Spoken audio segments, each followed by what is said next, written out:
নমস্কাৰ স্বাগতম জনাইছো আৰু এই মুহূৰ্তৰ ব্ৰেকিং নিউজ UPPLৰ লগত মিত্ৰতা নহয় BJPৰ ডাঙৰ আপডেট এই মুহূৰ্তত UPPLৰ সৈতে মিত্ৰতা হ'ব BPFৰ BTCত 11খন আসনত প্ৰতিদ্বন্দ্বিতা কৰিব BPFএ বৰলেণ্ডত BJPয়ে 4খন আসনত খেলিব নিৰ্বাচন বজালিতে মন্তব্য কৰিছে মুখ্যমন্ত্ৰী ডক্টৰ হিমন্ত বিশ্ব শৰ্মাই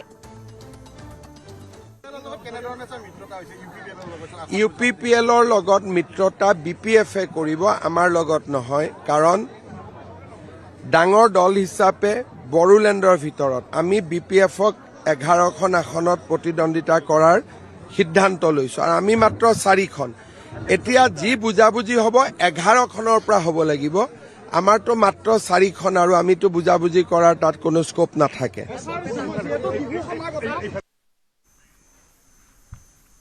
আৰু আন এক ব্ৰেকিং নিউজ প্ৰাৰ্থী পেনেল লৈ দিল্লীলৈ ৰাওনা হ'ব গৌৰৱ গগৈ শীঘ্ৰে কংগ্ৰেছে ঘোষণা কৰিব দ্বিতীয়খন প্ৰাৰ্থী তালিকা ৰাওনা হৈছে গৌৰৱ গগৈ কংগ্ৰেছৰ দ্বিতীয় প্ৰাৰ্থী পেনেল লৈ দিল্লীলৈ গৌৰৱ গগৈ স্ক্ৰিনিং কমিটিৰ সৈতে বৈঠকত বহিব গৌৰৱ গগৈ তিনিজনীয়া প্ৰাৰ্থী পেনেলৰ লগত কৰিব আলোচনা আন এক ডাঙৰ আপডেট এই মুহূৰ্তত প্ৰাৰ্থী পেনেল লৈ দিল্লীলৈ ৰাওনা গৌৰৱ গগৈ ইতিমধ্যে এখন তালিকা ঘোষণা কৰিছে দ্বিতীয়খন তালিকাত কাৰ কাৰ নাম থাকিব পাৰে শীঘ্ৰে কংগ্ৰেছে ঘোষণা কৰিব দ্বিতীয়খন প্ৰাৰ্থী তালিকা আৰু দ্বিতীয়খন প্ৰাৰ্থী তালিকাত হয়তো অনুমান কৰাৰ দৰে নামনি অসমৰ বহু ঠাই আৰু বাকি উজনি ৰৈ যোৱা আন আসন কেইখনৰ নাম হয়তো প্ৰাৰ্থীৰ ঘোষণা কৰিব পাৰে কংগ্ৰেছে দ্বিতীয় প্ৰাৰ্থী পেনেল লৈ দিল্লীলৈ ইতিমধ্যে সিদ্ধান্ত লৈ হয়তো উভতিব গৌৰৱ গগৈ আৰু স্ক্ৰিনিং কমিটিৰ সৈতে বৈঠকত বহিব গৌৰৱ গগৈ তিনিজনীয়া প্ৰাৰ্থী পেনেলৰ লগত কৰিব আলোচনা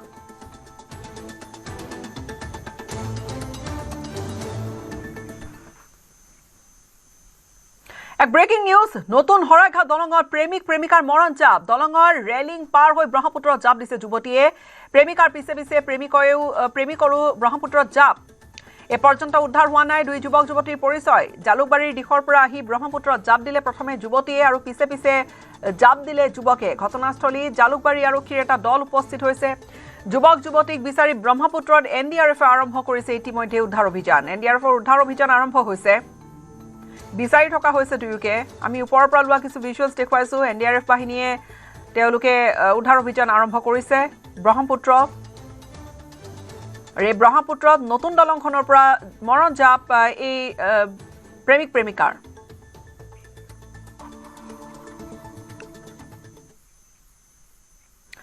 ডিব্ৰুগড়ত ৰাজস্থান আৰক্ষীৰ অভিযান কালত গ্ৰেপ্তাৰ কৰা হৈছে সমীৰ শৰ্মা নামৰ এটা প্ৰবঞ্চকক ৰাজস্থানত বহুতৰে পৰা প্ৰবঞ্চনাৰে লুটিছিল কেইবা কোটি টকা ডিব্ৰুগড়ৰ শান্তিপাৰা নিজ গৃহৰ পৰা পুৱা ৰাজস্থান আৰক্ষীয়ে গ্ৰেপ্তাৰ কৰিছে প্ৰবঞ্চক সমীৰ শৰ্মাক আন কিছু খবৰ গোলাঘাটৰ দক্ষিণ হেঙেৰা আঠাবাৰীত লোমহৰ্ষক এক হত্যাকাণ্ড কিশোৰ ভাতৃৰ হাতত প্ৰাণ গ'ল জ্যেষ্ঠ ভাতৃ ককায়েক ৰাজু উৰাঙক চোকা অস্ত্ৰৰে আক্ৰমণ কৰি হত্যা কৰি ভাতৃক মৃতদেহ বস্তাত ভৰাই পেলাই দিছিল বাহনীত পিতৃৰ বিৰুদ্ধে হত্যাকাণ্ডত সহযোগ কৰাৰ উঠিছে গুৰুতৰ অভিযোগ বাহনীৰ মৃতদেহ প্ৰত্যক্ষ কৰাৰ পিছতে আৰক্ষীক খবৰ দিলে স্থানীয় লোকে ঘৰত শুই থকা অৱস্থাতে কিশোৰ ভাতৃ আৰু পিতৃৰ বোবাই উৰাঙক গ্ৰেপ্তাৰ কৰিলে আৰক্ষীয়ে উদ্ধাৰ কৰিছে হত্যাকাণ্ডত ব্যৱহৃত দাখন পাৰিবাৰিক কন্দলৰ বাবে হত্যাকাণ্ড সংঘটিত হোৱাৰ অভিযোগ আৰক্ষীয়ে মৃতদেহ মৰণোত্তৰ পৰীক্ষাৰ বাবে চিকিৎসালয়লৈ প্ৰেৰণ কৰি তদন্ত প্ৰক্ৰিয়া অব্যাহত ৰাখিছে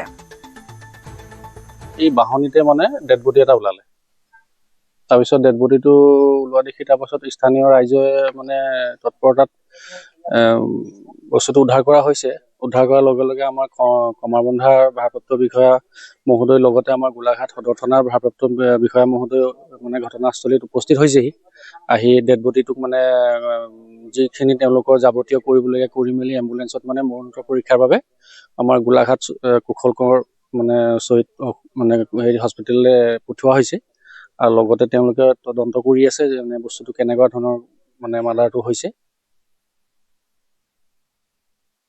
ছাৰ মইতো একোৱে নাজানো মই বজাৰৰ পৰা 5টা মানতে আহি পেলাই ভাত অকমান আছিলে ঠাণ্ডা ভাত খাই পেলাই মই শুই গলো মই নাই কৰা মই একোৱে হৈয়ে যাওঁ এই ল'ৰাটোৱে গম পায় এই ল'ৰাটো মই নাই যোৱা মোৰ নামটো বোবাই উৰাং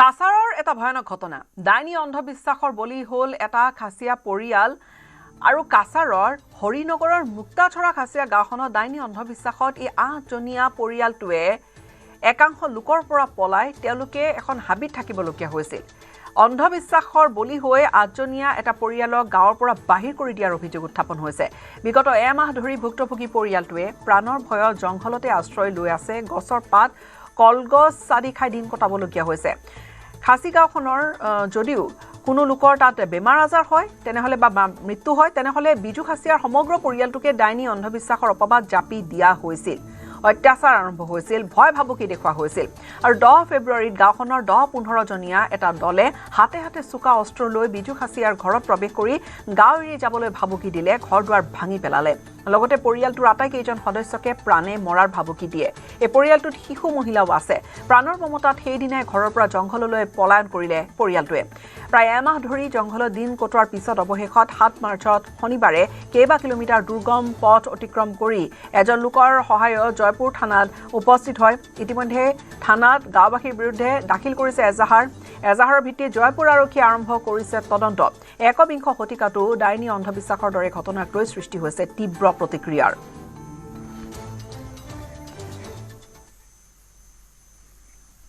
আৰু ডাঙৰ আপডেট মধ্যপ্ৰাচ্যৰ যুদ্ধৰ প্ৰভাৱত ভাৰতীয় শ্বেয়াৰ মাৰ্কেটত খহনীয়া শ্বেয়াৰ বজাৰত খহনীয়া নিফটিত 600 পইণ্টৰ পতন আৰু সেনসেক্স 2000 পইণ্টৰ খহনীয়া শুকুৰবাৰে 24450 পইণ্টত বন্ধ হোৱা নিফটি সোমবাৰে খুলিল 23868 পইণ্টত নিফটি 50ৰ 48টা ষ্টকত দেখা গৈছে অভাৱনীয় পতন HCL টেক আৰু উইপ্ৰৰ বাহিৰে হুৰে খহিছে আন 48টা ষ্টক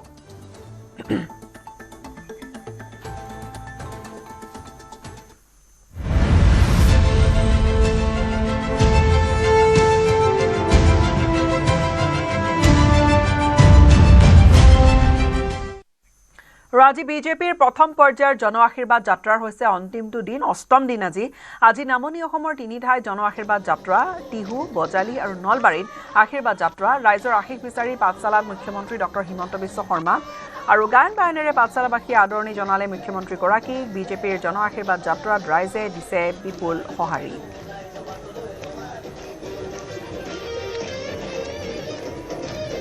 পোনপটীয়াকৈ আমি দেখুৱাইছো এই দৃশ্য টিহু বজালি আৰু নলবাৰী টিহুলৈ আগবাঢ়িছে আৰু তাৰ পিছত নলবাৰীত সামৰণি মাৰিব মুখ্যমন্ত্ৰী কেইবাগৰাকী বিজেপি নেতাই সংগ দিছে বিজেপিৰ জন আশীৰ্বাদ যাত্ৰাত ৰাইজৰ অভূতপূৰ্ব সঁহাৰি দেখা গৈছে মুখ্যমন্ত্ৰীৰ প্ৰতি আৰু মুখ্যমন্ত্ৰীগৰাকীয়ে নিজেও কৈছে সেই কথা জন আশীৰ্বাদ যাত্ৰাত আগবাঢ়িছে মুখ্যমন্ত্ৰী আজি নামনিৰ তিনি ঠাই আৰু ইয়াৰে সৈতে ৩৫টা সমষ্টি সামৰি এই যি ২৮ তাৰিখৰ পৰা আৰম্ভ হোৱা এই 9দিনীয়া যাত্ৰাৰ অন্ত পৰিব কিন্তু ইয়াৰ পিছত দ্বিতীয়টো পৰ্যায় হয়তো আৰম্ভ কৰিব বিজেপিৰ জন আশীৰ্বাদ যাত্ৰা আৰু আজি বজালি টিহু আৰু নলবাৰীত বিজেপিৰ এই বৃহৎ জন আশীৰ্বাদ যাত্ৰা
দ্বিতীয় পৰ্যায়ৰ জন আশীৰ্বাদ যাত্ৰাৰ শেষ দিন আমি বামাখাটা সত্ৰৰ পৰা নলবাৰী টাউনলৈকে যাম অসমবাসী ৰাইজৰ আশীৰ্বাদ বিচাৰিছো ৰাইজে হিয়া উজাৰি আমাক আশীৰ্বাদ দিছে আৰু যোৱা 5টা বছৰ চৰকাৰ চলাওঁতে আমি যে ৰাইজৰ কাৰণে কাম কৰিছিলো তাক জন আশীৰ্বাদ যাত্ৰাই প্ৰমাণ কৰিছে উজনিৰ পৰা নামনিলৈকে মই ভাবো যে আজিৰ শেষ দিনটো আছে আমাৰ দ্বিতীয় পৰ্যায়ত আজিৰ দিনটোতো ৰাইজে আমাক আশীৰ্বাদ দিব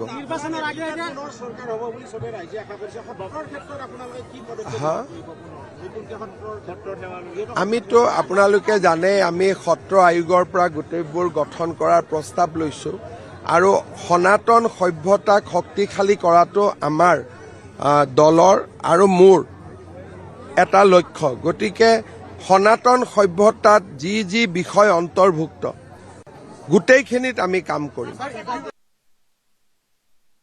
প্ৰথম পৰ্যায়ৰ আজি আমাৰ নৱম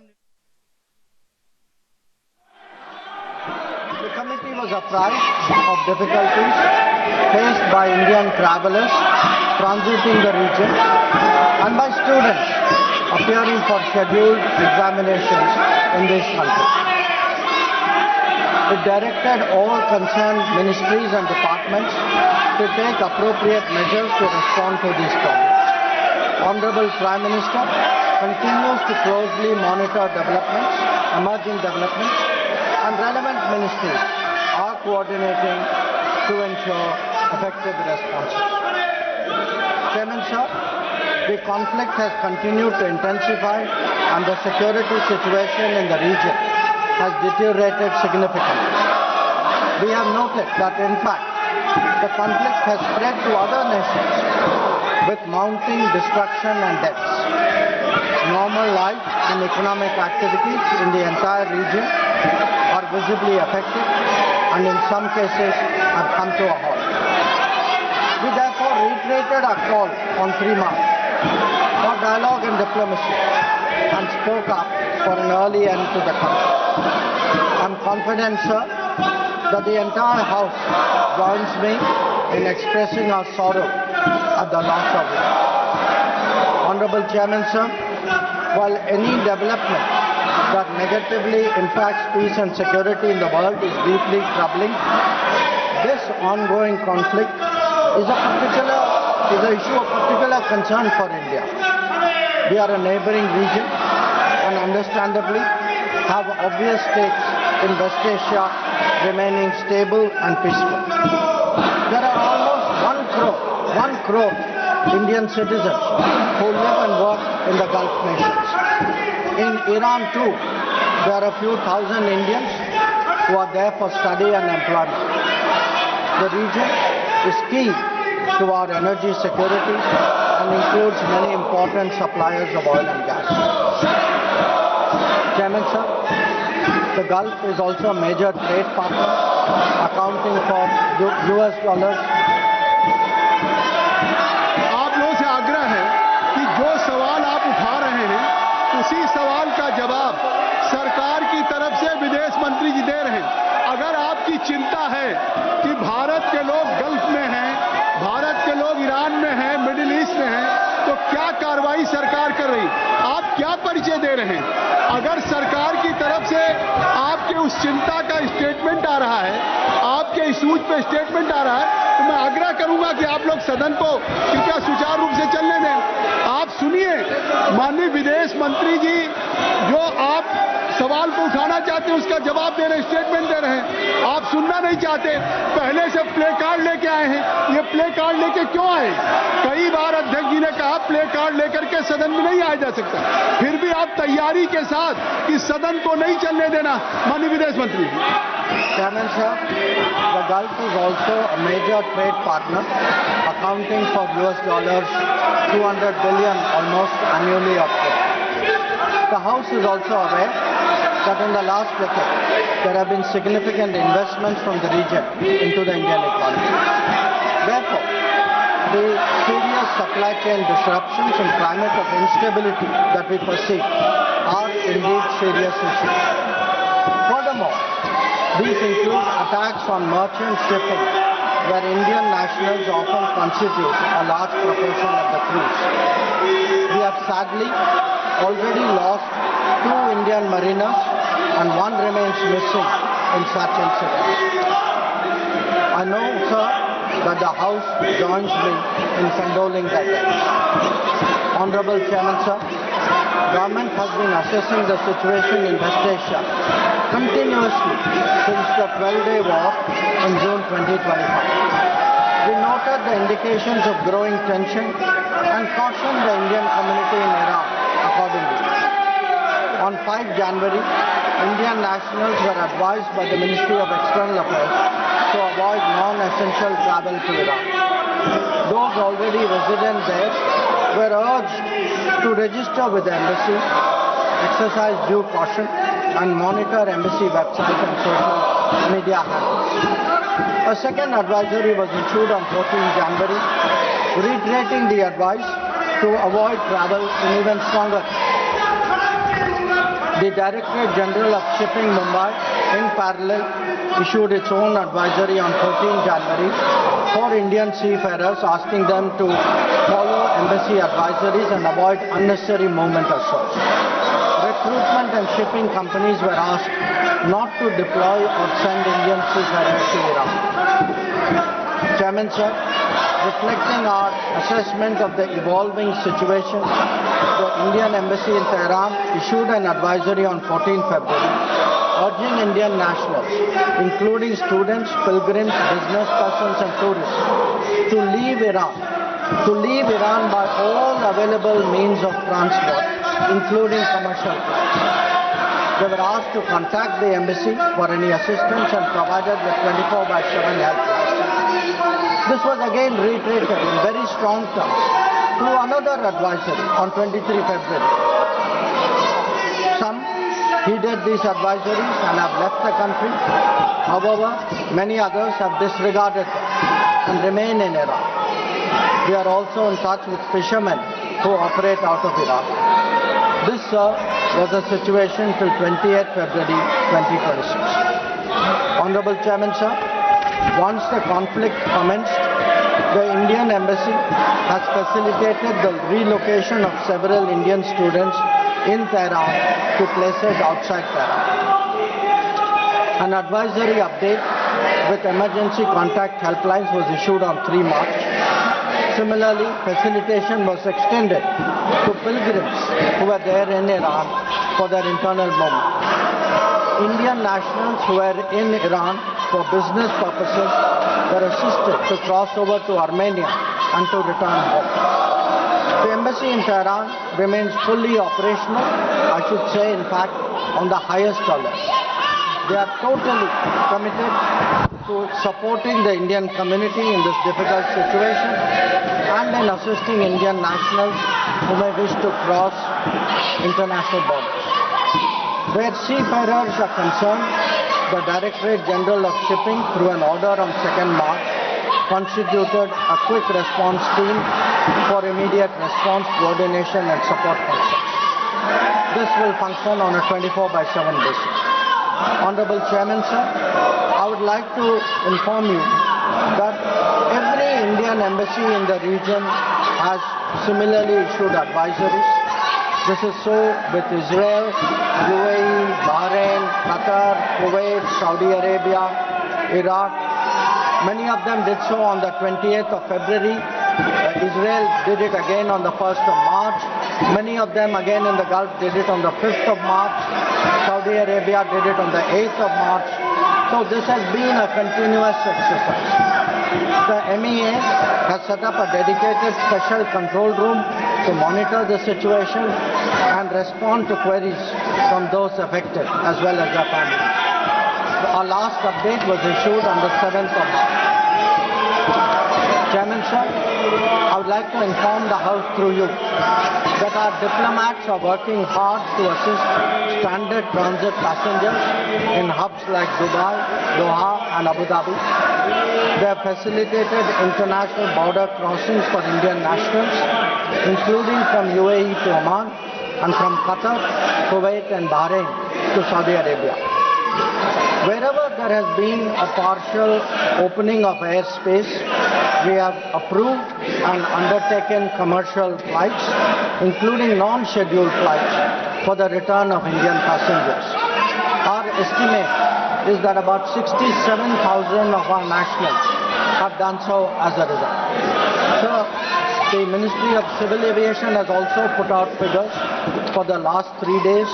On the 7th of March, there were a total of 51 inbound flights operated by Indian carriers, 49 on the 8th of March, and there are 50 flights planned for the 9th of March. Chairman, sir, throughout this period, government has maintained close contact with relevant countries.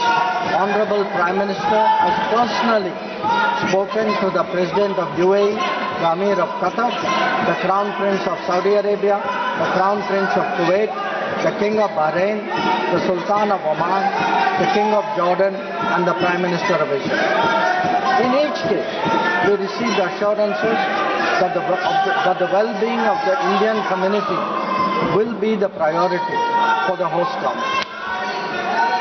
I have similarly been in close touch with my counterparts in these countries. Insofar as the United States is concerned, we have maintained regular contacts through diplomatic channels. While attempts have been made, contacts with Iran at the leadership level are obviously difficult at this time. I have, however, spoken to Foreign Minister Arakchi on 28th of February and the 5th of March.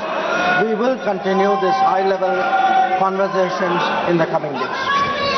So, the House will also be interested in the issue of an Iranian vessel that is currently docked in Kochi. The Iranian side had requested permission on 28th February for 3 ships in the region to dock at our ports. This was accorded on 1st of March. IRIS Lavan actually docked on 4th March in Kochi. The crew is currently in Indian naval facilities. We believe that this was the right thing to do, and the Iranian foreign minister has expressed his country's thanks for this human gesture. So, in view of the implications of this conflict for our energy security, I also seek to address that particular issue. Government remains committed to ensuring that fully taking into account availability, costs, and risks of the energy markets. For us, sir, the interest of the Indian consumer has and will always be the overriding priority. Where required, Indian diplomacy has supported the endeavors of our energy enterprises in this volatile situation. Honorable Chairman, sir, let me conclude by highlighting the 3 guiding factors of our approach. 1, India is in favor of peace and urges a return to dialogue and diplomacy. We advocate de-escalation, restraint, and ensuring the safety of civilians. 2, the well-being and security of the Indian community in the region is our overriding priority. We will continue to work with governments of the region towards that end. And 3, our national interest, including energy security and trade flows, will always be paramount. I am confident, sir, that the government has the full support of this august House on this matter. I thank you. Thank you very much. I would request to my all member of parliament. Now you are raising some concern through your placards. You are raising issue of energy security. तो मेरा कहना कि अगर आप energy security की बात आपने उठाई है तो माननीय अभी विदेश मंत्री जी ने एनर्जी सिक्योरिटी के बारे में सदन के माध्यम से सरकार की तरफ से आश्वस्त किया है। जहां तक भारतीय लोग हैं जो आप कह रहे हैं, इस प्ले कार्ड को दिखा रहे हैं, नीचे रखिए कि जो लोग विदेश में हैं, गल्फ में हैं, मिडिल ईस्ट में, उनको किस तरह से लाया जा रहा है, पूरा डिटेल स्टेटमेंट दिया है। या तो केसी वेणुगोपाल जी, you have not heard what he has said. Already foreign minister has issued statements about your all subjects. Even you are not satisfied, if you may not be satisfied, you can raise this issue in Business Advisory Committee for more discussion, for more debate. अगर आप इस विषय पे जो उठाना चाहते हैं, सदन की कार्रवाई ऐसे नहीं चलती। माननीय विदेश मंत्री जी ने कुछ विषय उठाया है। माननीय विदेश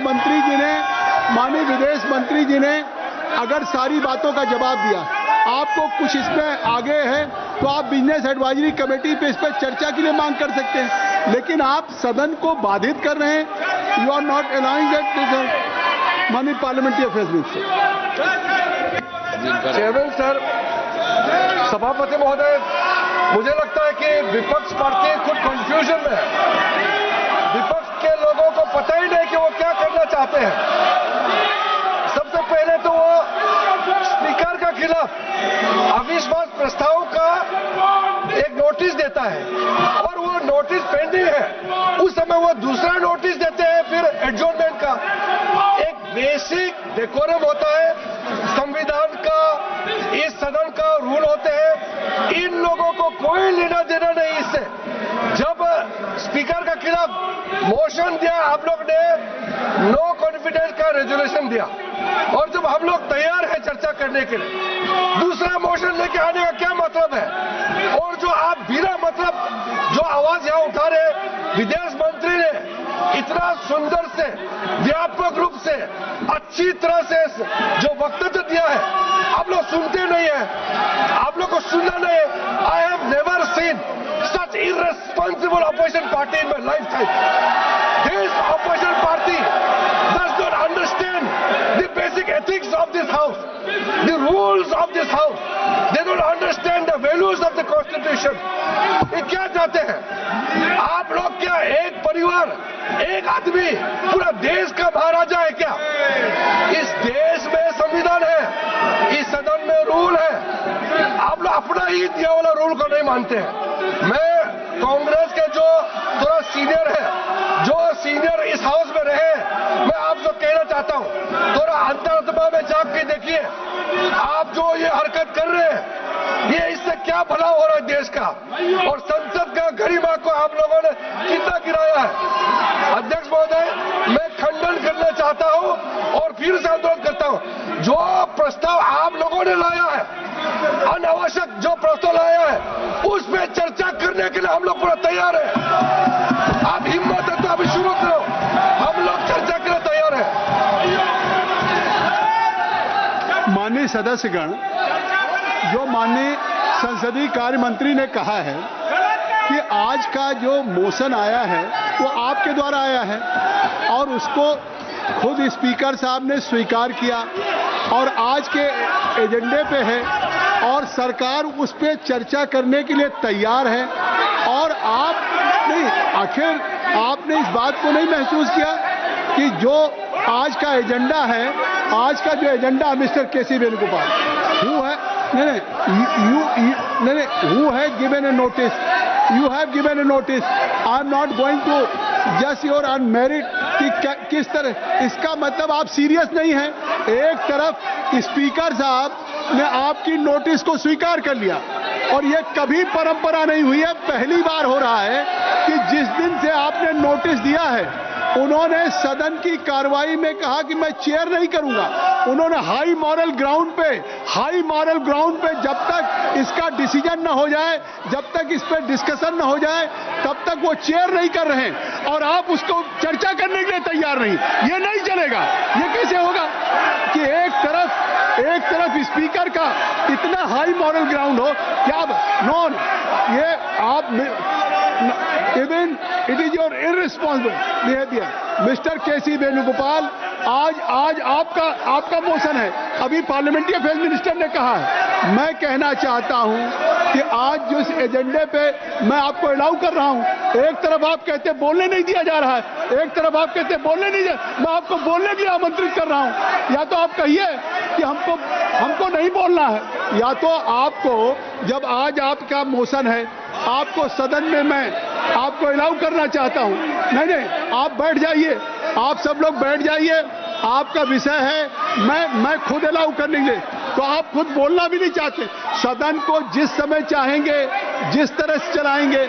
आपको चेयर अलाउ कर रहा है, चेयर आपको अलाउ कर रहा है। एक तरफ आपने, ये कोई सरकार के खिलाफ मोशन नहीं है, ये vote of no confidence government के खिलाफ नहीं है। आपने अपने हाउस के कस्टोडियन के खिलाफ, जिसके लिए इसके पहले मैं केसी वेणुगोपाल जी आपको कह देना चाहता हूं, खुद आपके प्रधानमंत्री ने क्या कहा था? खुद प्रधानमंत्री जी ने कहा था कि ये कोई विषय जो है, ये विषय ऐसा है कि इसमें इस सभा की महान परंपरा रही है कि हम अध्यक्ष की सदा सहता पे उंगली नहीं उठा सकते, चाहे हम अध्यक्ष से सहमत हो या न सहमत हो। अध्यक्ष को उस कठिन स्थिति में काम करना पड़ता है और पक्षपात की भावना की विकट हो जाती है अध्यक्ष को उन सब से, लेकिन इसके बावजूद भी अध्यक्ष पे अगर उनकी सदा सहता पे उठाते हैं तो ये आप लोकतंत्र को कमजोर कर रहे हैं। ये खुद उस समय के प्रधानमंत्री राजीव गांधी ने कहा, इसके बावजूद भी आप ये प्रस्ताव लेकर के आए हैं, तो इस प्रस्ताव पे मैं चर्चा करने की अनुमति दे रहा हूं। आप कृपया अपने जगह पे बैठे, आप कृपया बैठे। क्या अपना जो आपका संकल्प है, जो आपका अपना संकल्प है, प्रस्ताव है, उसको नहीं उठाना चाहते हैं? नहीं उठाना चाहते हैं? जो आज का एजेंडा है उस पर आप नहीं बोलना चाहते? आखिर पूरे देश में ये एजेंडा आज पे है, आज का एजेंडा आपका है। इस एजेंडे पे आप अपने रिजोल्यूशन पे, जिसको आज नियमों के अनुसार स्वीकार किया गया, चेयर आपको अनुमति दे रही। आखिर मिस्टर केसी वेणुगोपाल जी, आप अपने लोगों को कहिए कि चेयर आपको अनुमति देने जा रही है। मैं पूरे जितना विस्तार से आप बोलना चाहेंगे आप बोलेंगे, लेकिन ये नहीं है कि आप एक तरफ ऑनरेबल स्पीकर के खिलाफ आप वोट ऑफ नो कॉन्फिडेंस लेकर के आए। आज वो एजेंडे पे है और अभी पार्लियामेंट्री अफेयर्स मिनिस्टर कह रहे हैं कि हम चर्चा करने के लिए तैयार हैं, और इसके बावजूद भी आप लोग इस सदन में दूसरा विषय लेकर के आ गए। अगर आप नहीं चाहते हैं अपना संकल्प उठाना, मैं आपसे आग्रह कर रहा हूं, मैं आप सब लोगों से मैं लगातार रिक्वेस्ट कर रहा हूं कि ये क्या कर रहे हैं, आप क्या कर रहे हैं? अगर मैं सदन की कार्रवाई को चलाना चाहता हूं, और देश भी चाहता है कि अगर विपक्ष ने एक रिजोल्यूशन में आपने अपने स्पीकर के खिलाफ अगर कोई टेक्स्ट दिया है, अगर आप उनके खिलाफ अविश्वास लाना चाहते हैं तो आप इस पर चर्चा करिए। नहीं, आप मित्रा जी आप अंदर जाइए, मैं चाहता हूं आप लोगों को बुलवाना, तो इसलिए मैं चाहता हूं कि आप चाहते हैं इस पे, तो मैं सदन की कार्रवाई को 3 बजे तक के लिए स्थगित कर रहा हूं।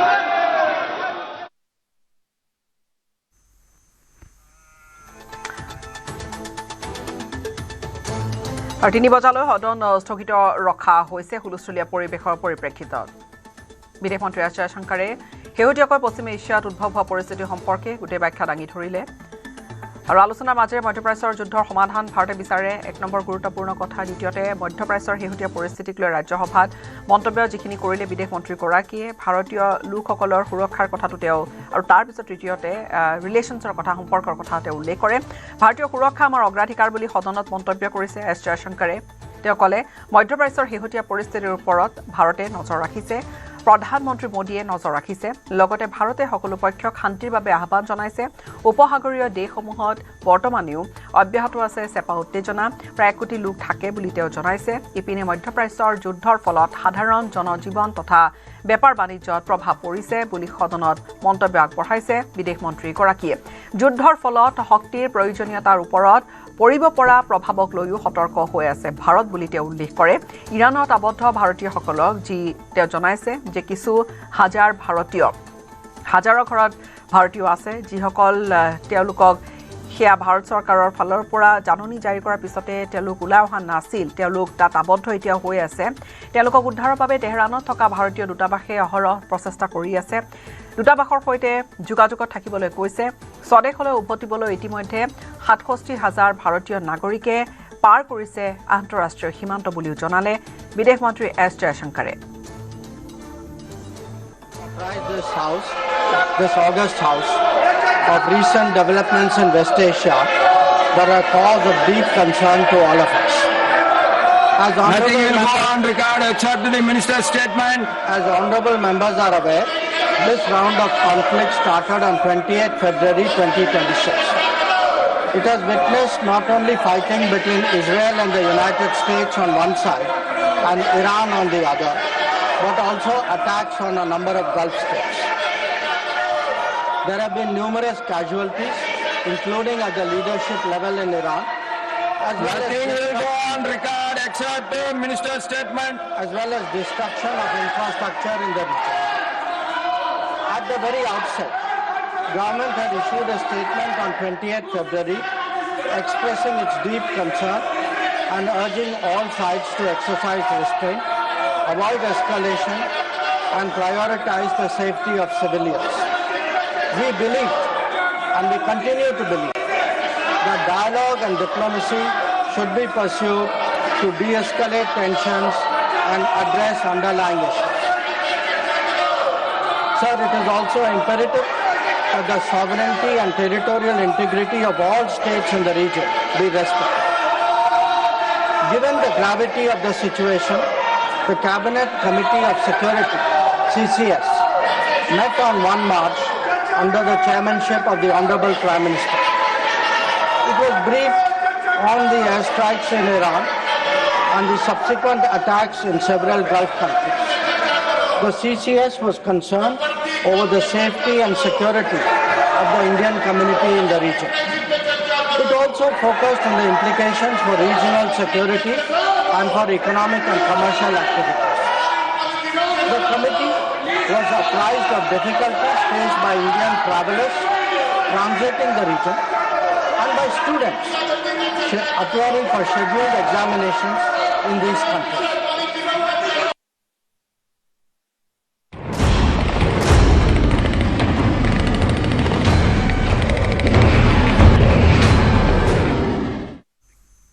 আমেৰিকা আৰু ইজৰাইলৰ বিৰুদ্ধে অব্যাহত আছে ইৰাণৰ তীব্ৰ আক্ৰমণ ইছলামিক ৰেভলিউচনাৰী গাৰ্ড কৰ্পছ আৰু ইৰাণৰ সেনাৰ যুটীয়া অপাৰেশ্যন ট্ৰু প্ৰমিছ 4 অব্যাহত আৰু এই অভিযানৰ অংশস্বৰূপে আমেৰিকা আৰু ইজৰাইলৰ সম্পদত আক্ৰমণ কৰিছে ইৰাণে আমেৰিকা আৰু ইজৰাইলৰ ওপৰত ইৰাণে অব্যাহত ৰাখিছে মিছাইল আৰু ড্ৰোন আক্ৰমণ ইজৰাইলী সেনা ব্যৱস্থাৰ ওপৰত অত্যাধুনিক অস্ত্ৰৰে আক্ৰমণ কৰিছে ইৰাণে লগতে আমেৰিকাৰ দখলত থকা ঘাটি তথা পশ্চিম এছিয়া অঞ্চলত থকা সম্পদক টাৰ্গেট কৰি লৈছে ইৰাণৰ সেনাই হেহতিয়াকৈ কুৱেটৰ আল আদাইৰিত থকা যি আমেৰিকাৰ হেলিকপ্টাৰ ঘাটি সেই ঘাটিক লক্ষ্য কৰি লৈছিল ৰেভলিউচনাৰী গাৰ্ড কৰ্পছে আৰু অপাৰেশ্যন ট্ৰু প্ৰমিছ 4ৰ অধীনত ৰেভলিউচনাৰী গাৰ্ড কৰ্পছৰ নৌসেনাৰ বেলিষ্টিক মিছাইল ইউনিটে হেলিকপ্টাৰ এছেম্বলি চেণ্টাৰ ইন্ধন টেংক আৰু কমাণ্ড বিল্ডিঙত আঘাত হানিছে আক্ৰমণত আমেৰিকা আৰু ইজৰাইলৰ হৈছে বৃহৎ ক্ষতি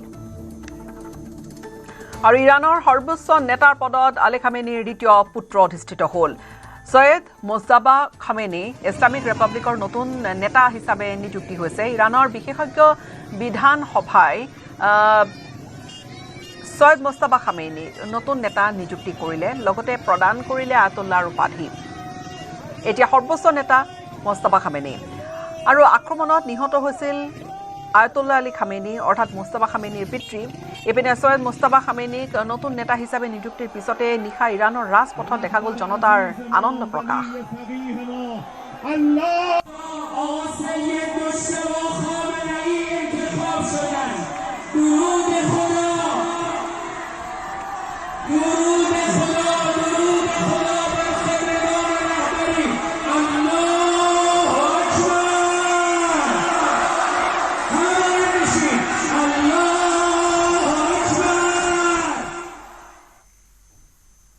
খবৰধাৰা অব্যাহত ৰাখিম সময়খিনিতে এটা বিৰতিৰ अक्कर बक्कर बम्बे बो ঘৰত কোনটো টিএমটি লগাইছে माइथन स्टील আপোনাৰ ওপৰত ট্ৰাষ্ট কৰিব পাৰি ओके ষ্ট্ৰং মানে মাইথান ষ্টীল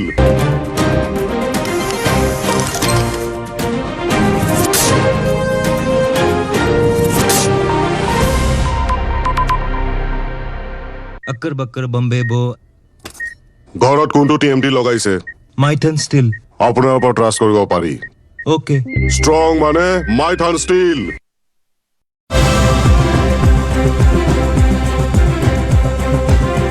বিহালীত কোন হ'ব বিজেপিৰ প্ৰাৰ্থী বিহালীত টিকটৰ দৌৰত যুৱনেতা প্ৰবীণ বৈশ্য মুনীন্দ্ৰ দাস অৰূপ কুমাৰ দাসকো লাগে টিকট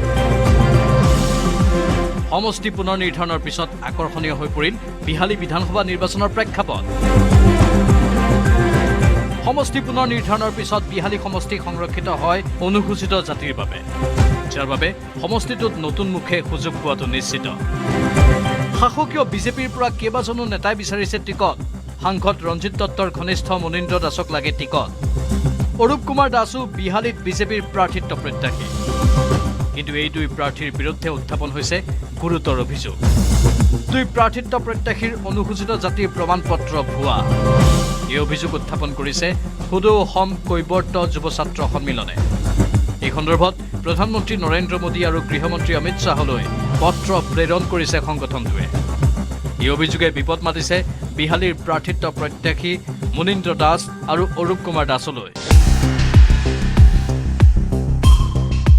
এনে অভিযোগৰ মাজত বিহালীত টিকটৰ প্ৰবল দাবীদাৰ হৈ উঠিছে যুৱ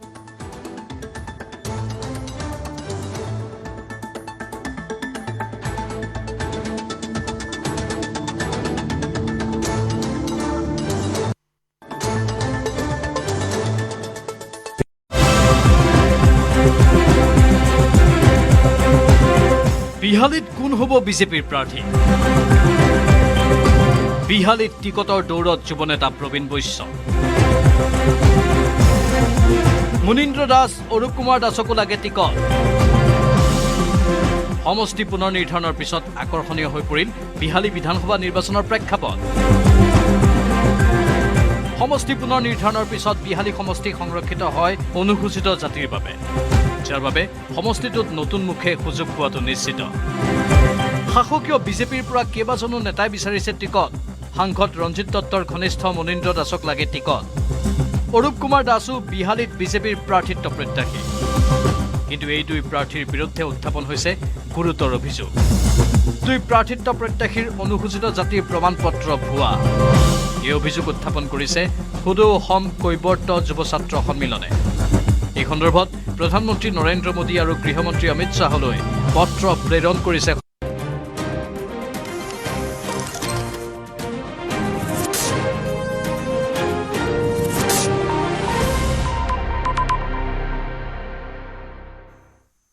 স্বাগতম জনাইছো কলিয়াবৰৰ কুলিডুঙাত উদণ্ড যুৱকৰ এক ভয়ংকৰ কাণ্ড চিনেমাৰ কায়দাৰে চাইকেল আৰোহীক উফৰাই পেলালে তীব্ৰবেগী বাইকৰ খুন্দাত উফৰি পৰিল চাইকেল আৰোহী চিচিটিভিয়ে ধৰি ৰাখিলে বাইকে খুন্দিওৱাৰ সেই ভয়ানক দৃশ্যখিনি নলতলিৰ পৰা ঢিং সংযোগী ৰাজ্যিক ঘাইপথতে এই দুৰ্ঘটনা আৰু সংকটজনক অৱস্থাত এতিয়া কলিয়াবৰ মহকুমা অসামৰিক চিকিৎসালয়ত ভৰ্তি হৈছে আহত লোকগৰাকী এতিয়াও উদ্ধাৰ হোৱা নাই আঘাতপ্ৰাপ্তৰ পৰিচয় দুৰ্ঘটনা সংঘটিত কৰা বাইক চালকক আটক কৰিলে চুলুং আৰক্ষীয়ে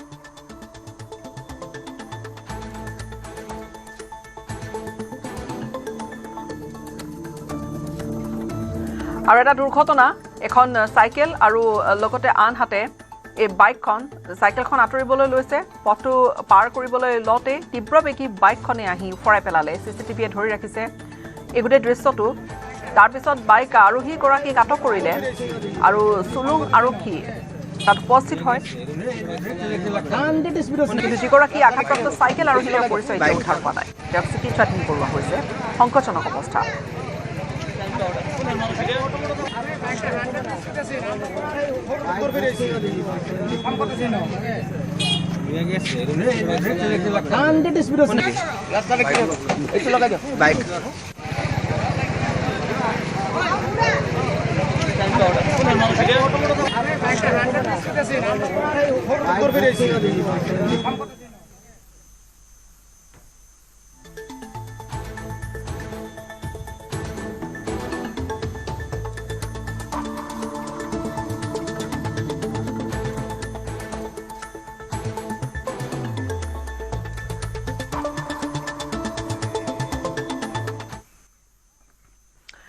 বিশ্বনাথত পুনৰ উচ্ছেদ অভিযান ননকে জাপৰিগুৰি আৰু ইফালে বাঘমাৰী পিছত চতিয়াত চলিছে এবাৰ উচ্ছেদ অভিযান চৰকাৰী ভূমি বেদখলকাৰীৰ বিৰুদ্ধে চলিছে এই অভিযান চৰাইজনীয়া লগতে মিলনপুৰ আৰু চলাখোলাত চলিছে প্ৰশাসনৰ বৃহৎ উচ্ছেদ অভিযান ৭০ ঘৰ বেদখলকাৰীক উচ্ছেদ চলোৱা হৈছে পুৱা ৮ বজাৰ পৰা অব্যাহত আছে উচ্ছেদ অভিযান ৭৫ বিঘা মাটি বেদখলমুক্ত কৰিব প্ৰশাসনে উচ্ছেদ অভিযানৰ সময়ত যাতে কোনো অপ্ৰীতিকৰ পৰিস্থিতিৰ সৃষ্টি নহয় তাৰ বাবে ইতিমধ্যে মোতায়েন কৰা হৈছে 200 গৰাকী আৰক্ষী CRPFৰ জোৱান ইতিমধ্যে ঘৰ দুৱাৰ ভাঙি আঁতৰি গৈছে বেদখলকাৰী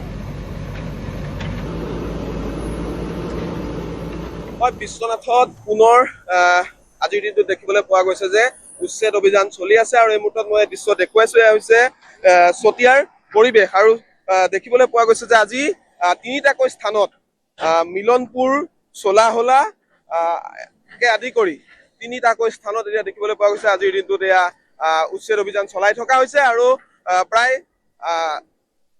৭০টা পৰিয়ালক ইতিমধ্যে উচ্ছেদৰ বাবে জাননী দিছিলে চক্ৰ বিষয়ৰ কাৰ্যালয়ৰ পৰা আৰু প্ৰায় ৬৯ বিঘা ভূমি ইয়াত আচলতে বেদখল মুক্ত কৰাৰ বাবে আজিৰ দিনটোত এনেধৰণে এয়া উচ্ছেদ অভিযান চলাই থকা হৈছে আৰু এই মুহূৰ্তত চক্ৰ বিষয়া আছে মই কথা পাতিম আপোনাৰ কাষলৈকে আহিছো উচ্ছেদ চলাই থকা হৈছে কিমান ঠাইত আজি চলোৱা হ'ব আৰু কিমান পৰিয়ালক উচ্ছেদ কৰা হ'ব অনুমানিক 3টা লোকেশন উচ্ছেদ কৰা হ'ব এটো প্ৰথম লোকেশন চলাহোলাত কৰা হৈছে ইয়াতে অনুমানিক আমাৰ যেটো ইৰিগেশনৰ ড্ৰেন আছিল তাত উচ্ছেদ কৰা হৈছে অনুমানিক 25 বিঘা মাটি ইয়াত সংৰক্ষণ মুক্ত কৰা হ'ব 15টা পৰিয়াল ইয়াতে আছিল আৰু আমাৰ দুটা লোকেশন আৰু আছে এটো আপোনাৰ চৰাইজনীত মিলনপুৰ আৰু নূৰপুৰ তাতে গোপচাৰ সংৰক্ষণ মুক্ত কৰা হ'ব গোটেই 3টা লোকেশন মিলে আপোনাৰ প্ৰায় অনুমানিক 75 বিঘা মান মাটি আমাৰ এভিকশন মুক্ত কৰা হ'ব আৰু অনুমানিক প্ৰায় 70 পৰা 75 ঘৰ পৰিয়ালে আমি এভিকশনৰ পৰা মুক্ত কৰিম আজি আৰু এই ক্ষেত্ৰত আমাক ৰাইজৰ পৰা যথেষ্ট সহযোগিতা পাইছো আপোনালোকে দেখিছে যে যিসমূহ জায়গা আমাৰ উচ্ছেদ আজি এই প্ৰথম লোকেশন আপোনালোকে দেখিছে উচ্ছেদ হৈ থকা অঞ্চলসমূহ অলৰেডি ৰাইজে নিজৰ ঘৰ বাৰী ভাঙি গৈছে তথাপি যিখিনি অৱশিষ্ট অংশ আছে আমি এইখিনি যিমান পাৰে সোনকালে সংৰক্ষণ মুক্ত কৰি পৰিৱেশ দুটা লোকেশনলৈ আমি যাম ধন্যবাদ জনাইছো আৰু আছিলে ৰাজহ চক্ৰ বিষয়ে আমি দৃশ্য দেখুৱাই আছো এনেধৰণে এতিয়া দেখিবলৈ পোৱা গৈছে যে বুলডোজাৰৰ জৰিয়তে ভাঙি পেলোৱা হৈছে এনেধৰণে যি বেদখলকাৰী অবৈধভাৱে যিসমূহ ঘৰ বনাইছিলে সেইসমূহ ইয়াত ভাঙি পেলোৱা হৈছে আৰু বিশ্বনাথৰ যি বাঘমাৰী সেই বাঘমাৰীত যি বৃহৎ উচ্ছেদ অভিযান চলিছিলে তাৰ পিছত আজিৰ দিনটো দেখিবলৈ পোৱা গৈছে এনেধৰণে চতিয়াত এয়া উচ্ছেদ অভিযান ইয়াত চলাই থকা হৈছে আৰু যিহেতু নিৰ্বাচন সমাগত আৰু নিৰ্বাচনৰ পূৰ্বে আজিৰ দিনটো দেখিবলৈ পোৱা গৈছে যে এনেধৰণে এয়া যি উচ্ছেদ অভিযান ইয়াত চলাই থকা হৈছে আৰু বেদখলকাৰীৰ যি কবলত থকা যিসমূহ ভূমি আছিলে সেই ভূমিসমূহ এতিয়া বেদখল মুক্ত কৰাৰ বাবে এনেধৰণে প্ৰশাসনে পুৱাৰে পৰা ইয়াত উচ্ছেদ অভিযান চলাই আছে আৰু প্ৰায় তিনিটাকৈ স্থানত আজিৰ দিনটোত এই উচ্ছেদ অভিযান চলিব আৰু ইতিমধ্যে উচ্ছেদ আৰম্ভ হৈছে আৰু বেদখলকাৰীৰ দখলত থকা যিসমূহ মাটি সেই মাটিসমূহ মুক্ত কৰাৰ বাবে এনেধৰণে ইয়াত দেখিবলৈ পোৱা গৈছে বিশ্বনাথত উচ্ছেদ অভিযান আজিৰ দিনটোত এয়া আৰম্ভ হৈছে পুনৰ বহিৰাজ্যত অসমৰ যুৱকৰ ৰহস্যজনক মৃত্যু হায়দৰাবাদত মৃত্যু ঘটিছে কৃষ্ণাৰ খাৰিজা মানিকপুৰৰ যুৱকজনৰ পুৱা চিপ্ৰ অৱস্থাত উদ্ধাৰ কৰা হৈছে খুৰশিদ আলমৰ মৃতদেহ হায়দৰাবাদৰ ৰুদ্ৰ কৰ্পৰেট নামৰ এটা কোম্পানীত সিকিউৰিটি গাৰ্ড হিচাপে খুৰশিদ কৰ্মৰত আছিল দেওবাৰে নিশাৰে পৰা নিৰুদ্দেশ হৈ আছিল যুৱকজন আৰু দুৰ্বৃত্তই খুৰশিদক হত্যা কৰি উলমাই থোৱাৰো সন্দেহ কৰিছে পৰিয়ালে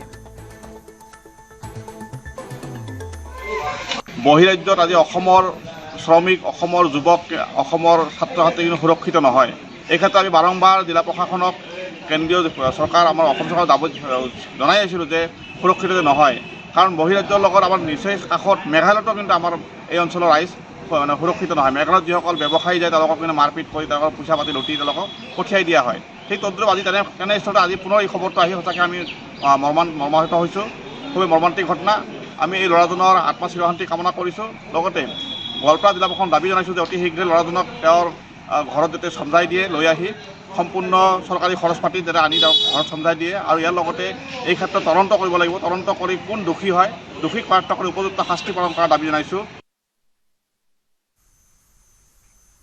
শ্ৰীভূমি নীলাম বজাৰৰ গোলাঘাট গাঁওখনত এটা চাঞ্চল্যকৰ ঘটনা মহিলাৰ হাত কাটি শৰীৰৰ পৰা পৃথক কৰি পেলালে প্ৰতিবেশীয়ে মিৰাজ হুছেইন নামৰ এজন লোকে চোকা অস্ত্ৰৰে আক্ৰমণ কৰিছিল আসমা বেগম নামৰ মহিলাগৰাকীক দীৰ্ঘদিন ধৰি প্ৰতিবেশী মিৰাজ হুছেইনৰ পৰিয়ালৰ সৈতে বিবাদ চলি আহিছিল আৰু দেওবাৰে নিশা ঘটিলে চৰম সেই ঘটনা সংঘাতে ললে এক চৰম ৰূপ নিশাই আঘাতপ্ৰাপ্ত মহিলাগৰাকীক চিকিৎসাৰ বাবে SMCHত ভৰ্তি কৰোৱা হয় ইফালে ঘটনাক কেন্দ্ৰ কৰি অঞ্চলটোত সৃষ্টি হৈছে তীব্ৰ উত্তেজনাৰ ক্ষুব্ধ লোকসকলে অভিযুক্ত মিৰাজ হুছেইনৰ ঘৰ আৰু দোকান ভাঙি লণ্ডভণ্ড কৰি দিয়ে বৰ্তমানেও পলাতক অৱস্থাত আছে অভিযুক্ত মিৰাজ হুছেইন ইতিমধ্যে ঘটনাস্থলীত আৰক্ষী উপস্থিত হৈ আৰম্ভ কৰিছে তদন্ত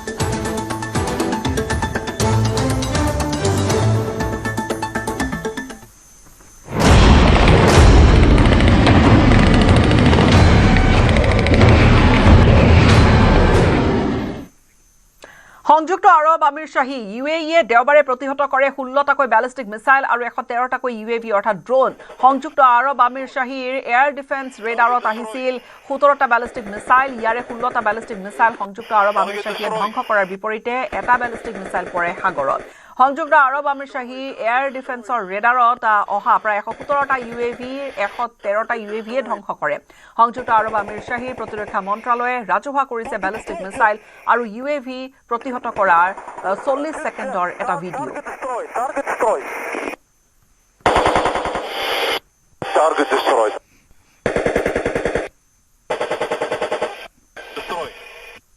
Target destroyed. Target destroyed. Target destroyed. Target destroyed. Target destroyed, sir. Kill, sir. Target destroyed. Target destroyed. মুখ্যমন্ত্ৰীৰ বিৰুদ্ধে ছপা কৰা আপত্তিজনক গুহাৰী জব্দ কৰা হৈছে এখন ট্ৰাকৰ পৰা জব্দ কৰা হৈছে গুহাৰীসমূহ লাহৰীঘাটৰ বিধায়ক আসিফ নজৰৰ 4 কৰ্মচাৰীক গ্ৰেপ্তাৰ কৰিছে কংগ্ৰেছী বিধায়ক আসিফ নজৰৰ ব্যক্তিগত সচিবসহ কৰ্মচাৰী গ্ৰেপ্তাৰ ডাউনটাউনৰ সমীপৰ এটা ফ্লেটৰ পৰা গ্ৰেপ্তাৰ কৰিছে আটাইকে ধৃত ৰেকিবুৰ হক খান অক্ষয় বৰদলৈ লগতে পি বৰদলৈ আৰু জয়নাল আবেদিন ৰেকিবুৰ হক আসিফ নজৰৰ ব্যক্তিগত সহায়ক মুখ্যমন্ত্ৰীৰ বিৰুদ্ধে কিছু গুহাৰী পত্ৰ আপত্তিজনক কিছু পত্ৰ ছপাইছিল মুখ্যমন্ত্ৰীৰ বিৰুদ্ধে ছপা কৰা আপত্তিজনক গুহাৰী পত্ৰবোৰ জব্দ কৰা হৈছে এখন ট্ৰাকৰ পৰা জব্দ কৰিছে গুহাৰীসমূহ আৰু লাহৰীঘাটৰ বিধায়ক আসিফ নজৰৰ 4 কৰ্মচাৰীক গ্ৰেপ্তাৰ কৰা হৈছে এই সংক্ৰান্তত কংগ্ৰেছী বিধায়ক আসিফ নজৰৰ ব্যক্তিগত সচিবসহ কৰ্মচাৰীক গ্ৰেপ্তাৰ কৰা হৈছে ডাউনটাউনৰ সমীপৰ এটা ফ্লেটৰ পৰা গ্ৰেপ্তাৰ কৰিছে আটাইকে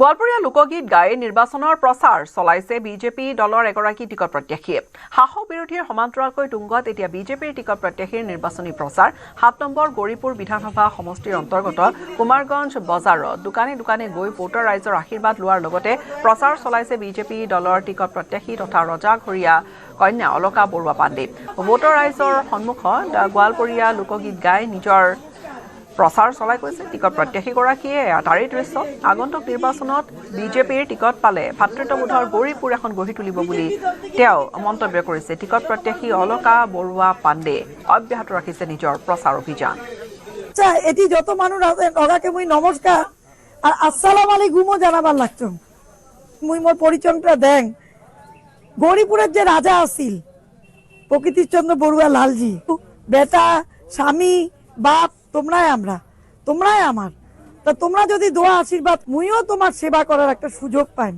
কখন পাইম ভাই চাচা ওই যে বিজেপির মুখ তোমরা বা কি কন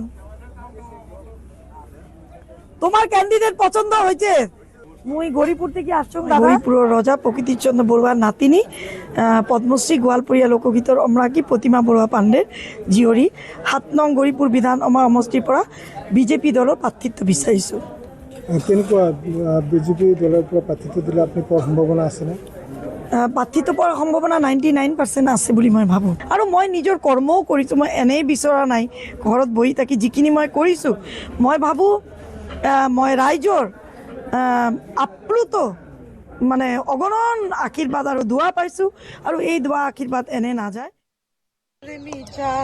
মিছাই দ্বন্দ্ব বাজে গোসাইজি কোন রঙে ও দিনে দিনে খুশিয়া পরিবে রঙ্গিলা চাচা আইছেন হারেরও ঘর খানি জামেরও ছাউনি ইয়াৰ সৈতে এতিয়াৰ বাতৰিৰ পৰা বিদায় লম নমস্কাৰ